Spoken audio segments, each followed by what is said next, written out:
Damages continue to add up as the truck drivers' strike talks deadlock. Hospitals about to feel the pinch. A breakthrough in the Saunders case. 3 men arrested for the murder of the former heavyweight champion. His family is still reeling. It seems to me that there is no answer for crime in this country. The justice system fails a 4-year-old rape victim. Police claim she can't testify.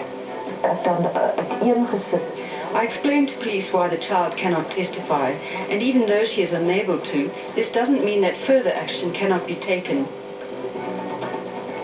Good evening and welcome to the news at 7. Talks will resume tomorrow between Setau and the Road Freight Association.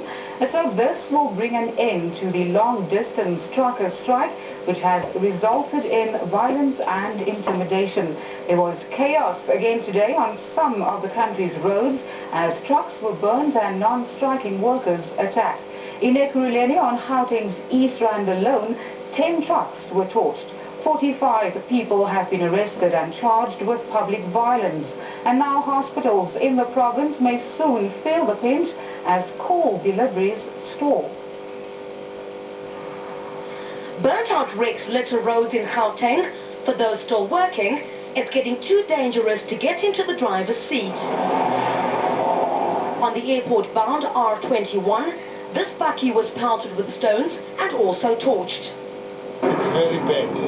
It's not even our strike because I'm in the motor sector. They are in the truck sector. It's two different things. I don't know why they should do this. Just a stone's throw away, 2 other trucks stoned. Both drivers were able to flee, but that's after striking truckers confiscated their keys.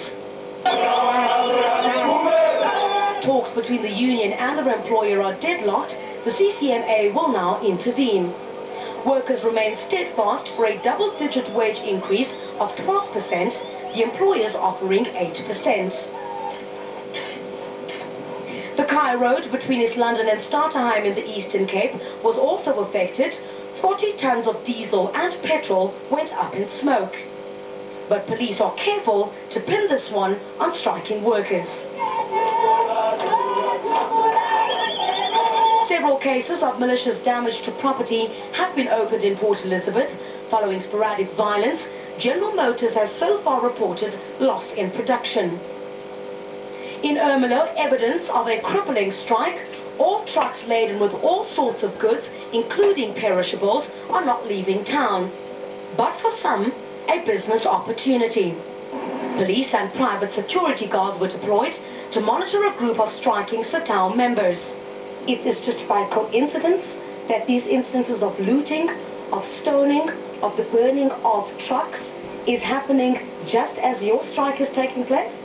From a union's perspective, it is, in our view, that's not our members. Coal deliveries at least 8 Gauteng hospitals have been affected. This was the last batch delivered to Helen Joseph last week, and the situation may get worse. As the truck driver strike intensifies, coal supplies to some of Gauteng's hospitals have been affected, and this could have far-reaching implications for hospitals that rely on coal for steam for theatre and to cook. Makia Sisters delivers to those 8 hospitals. We cannot deliver in any of the 8, and we're standing. Some hospitals will be switching off their boilers. News that talks will resume tomorrow may bring some relief. Crisalda Lewis, SABC News. Striking Anglo platinum miners have snubbed a company ultimatum to return to work. The world's top platinum producer says only 20% of workers reported for duty.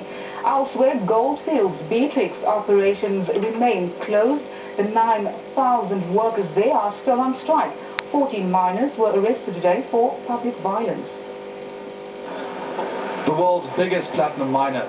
Its shafts are closed, operations have ground to a halt. Workers here remain defiant. They'll not return to work until management is prepared to negotiate. They warn they'll shut all Anglo's operations in Rustenburg. Miners are demanding a minimum monthly wage of 12,500 rands. But Amplats is unmoved. It's begun disciplinary proceedings which could include the dismissal of its striking employees. It's urged workers to return by tomorrow. Governments urged caution. and his appeal to AMPLAT not to sack its 21,000 striking miners. We all need to approach this with cooler heads than threats, and I trust that the employer himself is actually going to, find it in his heart to take a different approach. Miners are also on strike at bullion producers Anglo Gold Ashanti and Goldfields. They are the world's third and fourth largest producers of gold. In Bloemfontein, 14 miners have been arrested for public violence at Goldfields Beatrix operation. 9,000 miners are on strike. The strike, as predicted, has spread to other sectors. No miners reported for duty at Coal of Africa's Moy Plant colliery. They want increases in excess of 55% for the highest paid worker. The lowest earner takes home 3,010 rands. Workers want a 100% increase. The highest paid gets a net salary of 4,900 rands. Workers want 11,000 rands. We are not demanding as huge maybe as the company are suggesting. We are just checking our condition underground. We are working under a very high risk area in this mine. And also we don't have even a medical aid. The Australian-based company says it's offered increases of up to 22%. Moy Plant colliery produces thermal coil for export and domestic use. Among others, it supplies Eskom and produces about 6,000 tons of unprocessed coal a day. The no work, no pay rule is in place. Meanwhile, about 400 miners are staging an underground sit-in at Salmoncore Crow Mine in Rustenburg. It's understood workers reported for duty today but failed to emerge from the shaft when their shift ended. They too are demanding a basic salary of 12,500 rand. Workers here want to represent their own interests, saying NUM has failed them. Now, during earlier reports on the salary issue in Marikana, we erroneously reported that miners were earning a salary of 4,000 rand per month. This figure was actually the net salary of the miners, and we do apologize for any unintended confusion stemming from this report. 3 people have been arrested for the murder of former boxing heavyweight champion Corey Saunders. Saunders was killed while celebrating his nephew's 21st birthday at Brits in the Northwest. Police Minister Natim Tetwa has condemned the killing and congratulated the police on a job well done. Northwest Police have made a breakthrough following tip-offs. They traced and nabbed 3 men. Cell phones, car keys and a handbag stolen during the robbery were found in their possession. Corey Saunders' brother Michael says although the arrests are a comfort, crime in the country is totally unacceptable. The 3 suspects will appear in the Brits Magistrates Court on Monday. It seems to me that there's no answer for crime in this country. And, this is just tragic. It's devastating towards our families. The parents of a Roodepoort toddler are desperate for police to act after their child disclosed she'd been molested at her preschool. Police declined to open a case, saying the 4-year-old was too young to testify. A psychologist treating the child has confirmed she found evidence of abuse. A parent's worst fear. Suspicions confirmed that their child had been sexually violated. This mother blames herself for not being able to protect her toddler. A year ago, her 4-year-old disclosed an alleged incident of sexual assault at her preschool. This one time she was playing strange games in the bath. I asked her what she was doing.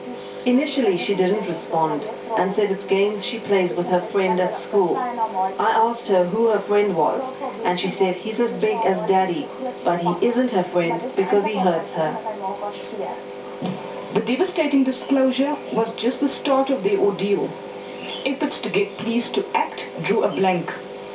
They were told a case could not be opened. The girl was too young to testify. We talked to the victim and we could not get enough to actually open a case. But the FCS members went and they listened in order to try and obtain a statement from the child, and they informed the parents that they can't make that statement. But clinical psychologist Annelie Olivier did a forensic assessment on the victim. She found evidence of abuse and presented it to authorities, but nothing came of it. I explained to police why the child cannot testify, and even though she is unable to, this doesn't mean that further action cannot be taken, and that's what's discouraged me. Police have now launched an inquiry. Police Minister Nathi Mthethwa promised to bring down crimes against the country's most vulnerable. But if this case is anything to go by, then the justice system is failing our little ones. Gillian Pillay, SABC News, Johannesburg.